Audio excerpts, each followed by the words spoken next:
Hello, everyone. Let's have more news about the Miami Heat. But first, don't forget to subscribe to the channel and leave a like. The Miami Heat are overdue for an offensive upgrade. The 2025 NBA offseason offers ample opportunity to find one, whether that's on the trade market or with a 20th overall pick collected in the Jimmy Butler trade. Perhaps the latter would qualify as wishful thinking, but that is only 5 spots back from where the Heat found all rookie second teamer Kel'el Ware last summer. But what if Miami doesn't have to look that far outside the organization for help? Wouldn't things be so much easier if this call for additional firepower could be answered in house? Again, you might need to guzzle down a few bottles of off season optimism to really buy the concept, but Miami does happen to have a net shredder on the roster. It's just that said, net shredder has had a tricky time getting on track since landing in South Beach ahead of the 2024 trade deadline. The 2024-25 campaign was admittedly a full-on disaster for Rozier. He opened the campaign as a starter for the Heat and closed it by falling out of coach Eric Spoelstra's rotation. When Rozier was getting minutes, they weren't good enough to buy him additional floor time. His 10.6 points per game were the fourth fewest of his 10-year career and his lowest output since 2018-19. His 49.7 true shooting percentage was the fourth worst of his career per Basketball Reference. His minus 3.7 box plus minus plummeted lower than it had been since his rookie year. And yet, you don't need a wayback machine to find the last time Miami really believed in him.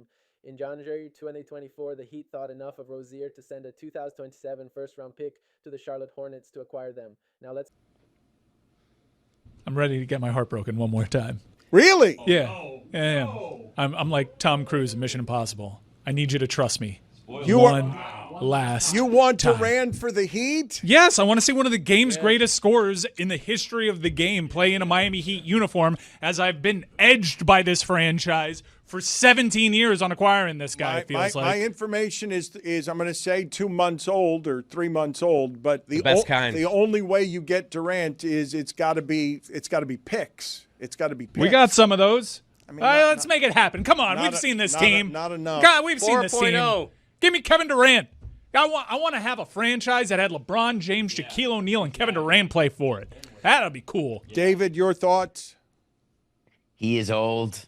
He's not the Kevin Durant that he was. He's not the centerpiece of a championship team anymore. You signed He can't be Ichiro. the third piece with Bam and Tyler and form a threesome that in any way would get Miami a title. Dude. It's dangerous to overpay for a name that used to be. You want to pay what he's worth, I think and what he's worth is not the package that the Suns want. Because remember, you're dealing with an owner there, Ishbia, who doesn't want to wear egg on his face, who created this team in Phoenix that has failed, and now he wants to get out of it, but without looking bad.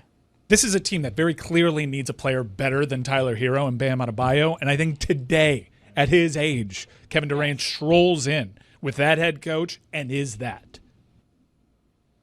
Yeah, I don't know that you will get Durant without giving up one of those two, however. No, but I'm telling you that that's not what the Suns wanted 2 months ago. I know you got to make contracts match up, but what they wanted 2 months ago was picks. They did not want players. Look, I think you've seen enough, and Pablo Torre finds out and elsewhere, to know that Ishbia, when you talk about meddlesome management and whatever Isaiah Thomas is doing in the shadows there, it's a giant epic fail for one of these owners who spilled money all over the place. And now, I can't tell you how epic a fail that Beal contract is. And they went for it, didn't come close. And now it ends with Durant slinking out a side door. This is not what you want for an all-time great scorer. This has been a disaster. And they've got, as of 2 months ago, the information I had is that they were going to rebuild it with picks. It's not about getting Bam or Hero. And the Heat didn't want to go down that path because that's what it was going to take. And there are other teams that will have enough to Kevin Durant's an economy. Whether he's old or not, we can agree, yes, that Kevin Durant. We can agree that he's old, but we can also agree that he's still good. I think a lot of people would say terrible at defense, and how good is he really if that Suns team can't even get into the playoffs? Because he can get, yes, of course, Sounds like McDavid. He'll be able to score 28 a game on 48% shooting for the rest of his life on jump shots, but what else? Dude, the best player right now is atrocious on defense. Your all-star is atrocious on defense and would get picked on more than Kevin Durant would because Kevin Durant is a 7-footer. Even at this age, I'd rather have Kevin Durant's long ass out there than Tyler Hero. It's also just a name, right? Like the Heat just need to sign a name at this point in time after swinging and missing so many. Like they just need a win, whether or not it's going to lead to wins on the We need court. to say we're going after someone, and then we get them. Yeah, exactly, Chris Cody, and Wild Bill's right on the money. We need a player that is better. We need better players. Well, no, Okay. then you also have him forever as part of your franchise's history moving forward. And then when the Heat are in another downswing, oh, guess what we're going to do? We're going to retire Kevin Durant's jersey, and we're going to sell the nostalgia stuff. And one of the all-time greats was wearing a Heat jersey. Like, that's what they need him for at this point in time, because the fan base is kind of out on what they're doing. I mean, does Kevin Durant at his age make you a championship contender in the first year or two? No. If the answer is no, then why would you go for him? I like the ingredients better if he's a part of it. Well, they're not a championship contender in the first year or two now. All right, hold No, on. they're not, but Please. they have to be. David Sampson, before we get to the review, this part is new information. And you're going to have to look up for me this because I wasn't prepared to say this and I was meaning to check up back on this, but now that this is going to heat up a little bit, I can tell you that, and you guys are going to have to explain what this means to me because I don't know who the five guys are.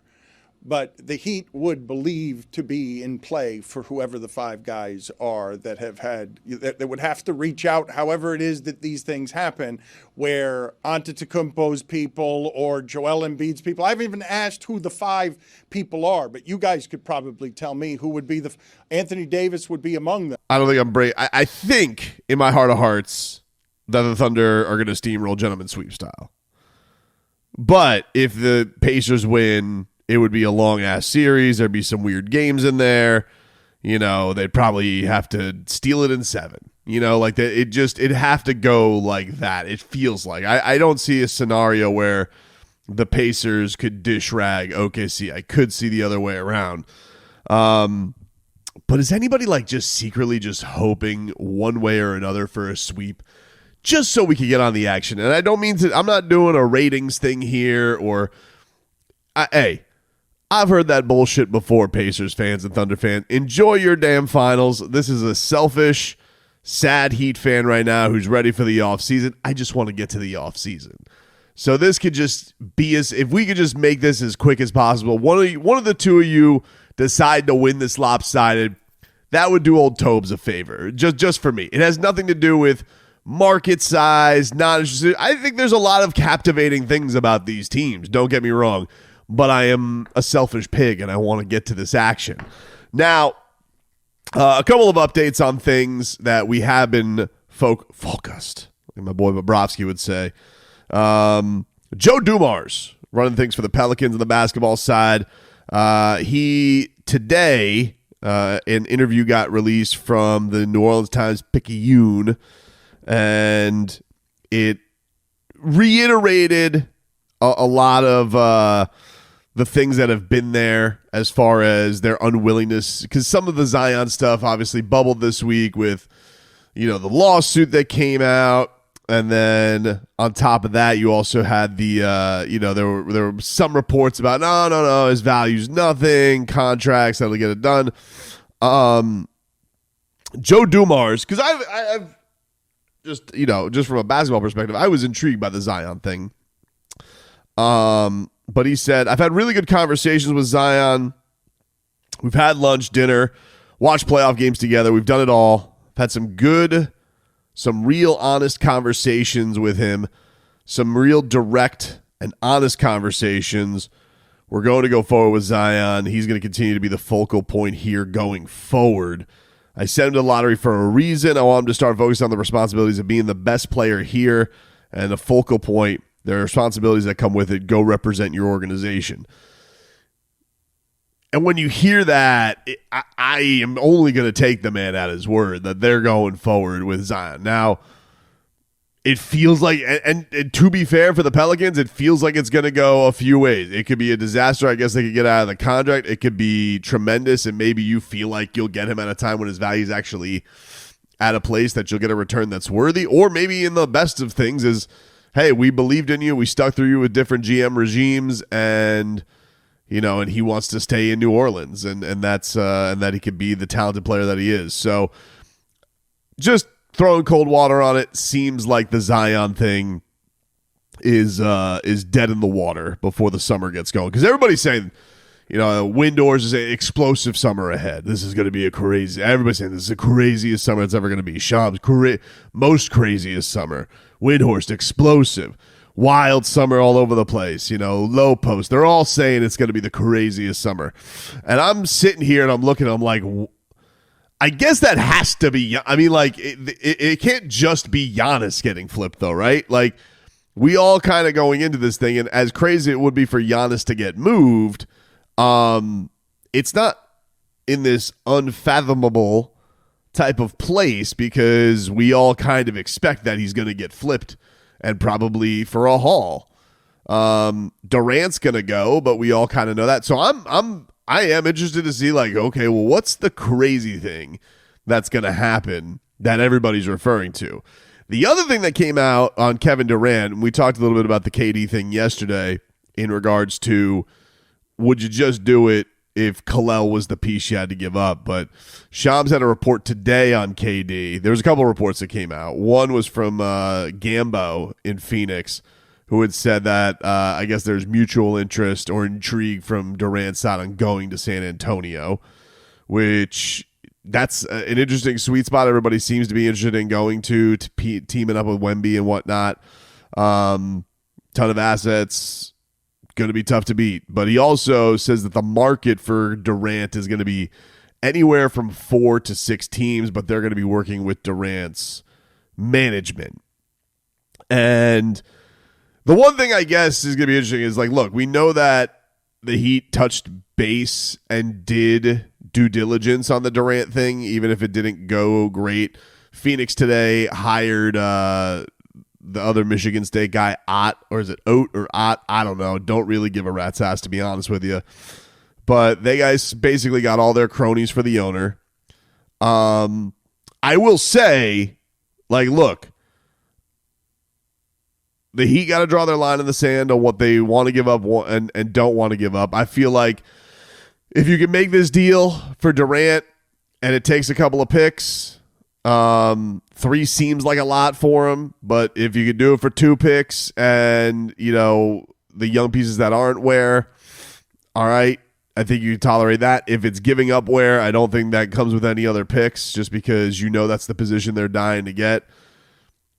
But it's going to be interesting to see, like, what does this market look like? Because if it's 4 to 6 teams, which is Shams reporting, we could probably point out the teams pretty easily, and Knicks, Timberwolves, Rockets, San Antonio, throw Miami in there. Am I missing one that's, like, not coming off the top of my noodle? I mean, I feel like that's the gamut of it. Like, those are going to be the teams. I'm looking around, like Philly, maybe. Would Philly get in the mix? Would what would they want there from Philadelphia? But I feel like that's the look right there. I know there's been some Boston fodder from time to time. It kind of just feels like a reset year for him because of the Tatum injury, I guess. And I guess maybe that goes into the thing. But I think I gave you the 6 teams, at least 5 of the 6 teams that are going to be in those talks. I guess the question remains is, like, all right, well, who's got the best player out of all those that is going to get given up, that they're really willing to give up for Kevin Durant? And then will anybody just come over the top, and then does Durant want to go there? So it's an interesting concoction of where things are going to be. But yeah, if there's no Zion and if the Heat do get beat out for KD, we already know the Giannis thing is we don't even know if they're going to trade him, so it could be a pipe dream. So are the Heat. Pat Riley said they're not going to run it back, but, like, where is the next place that they go to? Is it Lauri Markkanen? All right, well, the Jazz GM, Danny Ainge's son, is it Austin Ainge? He came out and he said they're not tanking this year. Like, flat out. Tanking blew up in their face this year. You may not have known it because they beat the Heat by 36 this year, but tanking blew up in the face of the Utah Jazz this year. So it's just like, this is why I need the finals to be over. I need to get, because it feels like action's going to happen right away. You know, we're going to get some decisions on things. We're going to get some things out here. And it just feels like we need to get to that line of demarcation and just start figuring some things out. But I'm looking at it, I'm like, all right, well, where are the other moves that are crazy? You know, like that would really like have everybody like, whoa, because I've already made my thoughts on DeMar DeRozan known. Do one of the Clipper stars want out? Is there like a LeBron wanting out? Luka not signing his extension will obviously set off alarm bells. But Ant feels too young that he's going to do that. They just took over ownership there. I think people wouldn't be that shocked if Trae Young, does Trae Young stick with Atlanta? Does he not? So, and then I guess Ja is like the last one. There's a little bit of that smoke that's been there. We haven't touched on that one in a while, but Zion and KD feel like the most obvious ones outside of the Giannis domino falling. And then how long is that going to take, right? Like Chris Haynes, where is my Giannis meeting, dude? This guy promised us a Giannis meeting like 3 weeks ago, and still no word, no buzz, no fodder on the entire thing regarding Giannis Antetokounmpo and his breakup meeting. I hate that, dude. I want to get to a point where we can actually get some action there. But that competition with KD is going to be an interesting thing, right? Because, look, if it is true that 4 to 6 teams want him, it could be a tough sled for the Heat. But how much do the Heat really feel like they're in because we don't really have any window to that, right? Like the Houston that we know there's been a lot of talks with Houston. We are to believe Gambo. He's got interest in going to San Antonio. I don't know where the Knicks thing stands for him because, there was already that, kind of uneasiness. He feels like he's taken shots at the Knicks before, but they'd obviously welcome him, I think, because of just Cat's energy being so, or Cat's approval rating being so low right now in New York. But then you got to ask for the Suns. Like, all right, are you doing that for Cat? And that's your team. You're locked into that, And I think that's the thing. I think if you're the Suns, the one thing that the Heat do offer you for Kevin Durant is like, hey, they can get you out of the money problem pretty quickly, and then supposedly get you some decent talent. But it's a little weird. Like you're going into this flying blind a little bit with an owner who's a little bit unhinged with his now cronies in the front office, his Michigan State cronies. What are the Heat flying into there? The one thing I will say for the Heat standpoint, you don't want this strung along. This can't be another Damian Lillard summer, and it certainly can't be don't come back to everybody and be like, oh, we had ourselves another Joe Cronin situation. God, dude, let me tell you, no fan's going to want to hear that. So let's just get it out here right now. All right.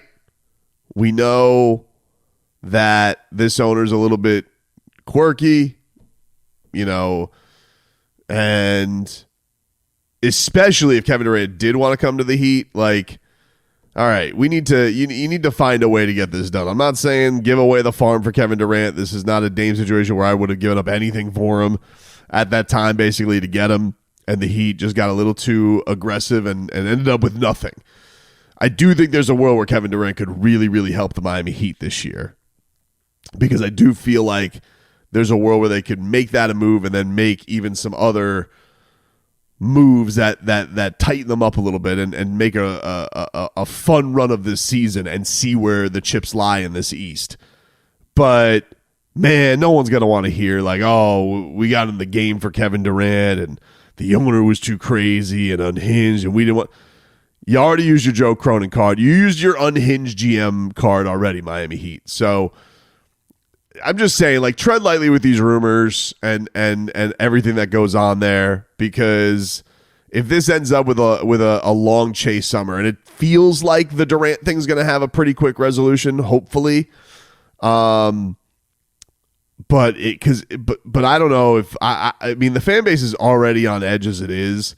I don't know what the reaction's going to be like if it's empty-handed.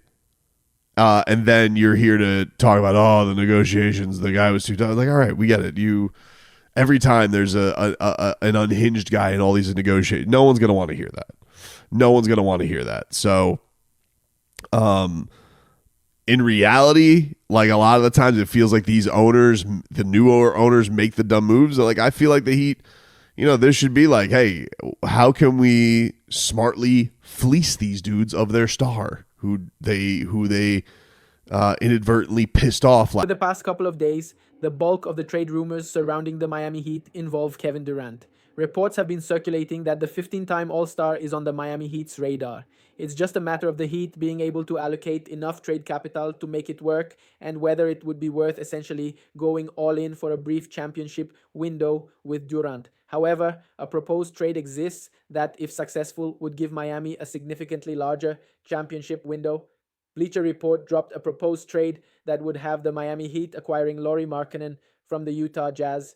In this proposal, Miami would send back Nikola Jovic, Terry Rozier, Duncan Robinson, the 2025 first-round pick, and the 2030 first-round pick, top 5 protected. Strictly player for player, Miami fans would gladly dump Rozier and would probably live with Jovic and Robinson leaving. If Markkanen were to be as advertised for a full season and into a potential playoff run, he's better than anyone Miami would find with their number 20 pick in this year's draft. There is a lot to like about Markkanen when he is healthy. He fits the mold of your modern-day do-it-all forward who can shoot the three while still using his length to be a nuisance on the defensive side. It's that whole playing for a full season part that gets a little messy. Markkanen just finished his 8th NBA season, and he has yet to play 70 games in a single season. In 5 of his 8 seasons, he has played 55 or fewer games, including just 47 this year with Utah. Bleacher Report's justification for Miami making this trade is, we could see a huge front line in Miami with Markkanen, Kelly Ware, and Bam Adebayo, giving this roster a good mixture of outside shooting and defensive versatility. And you, fan, what do you think about Lauri Markkanen's situation? Leave your opinion in the comments.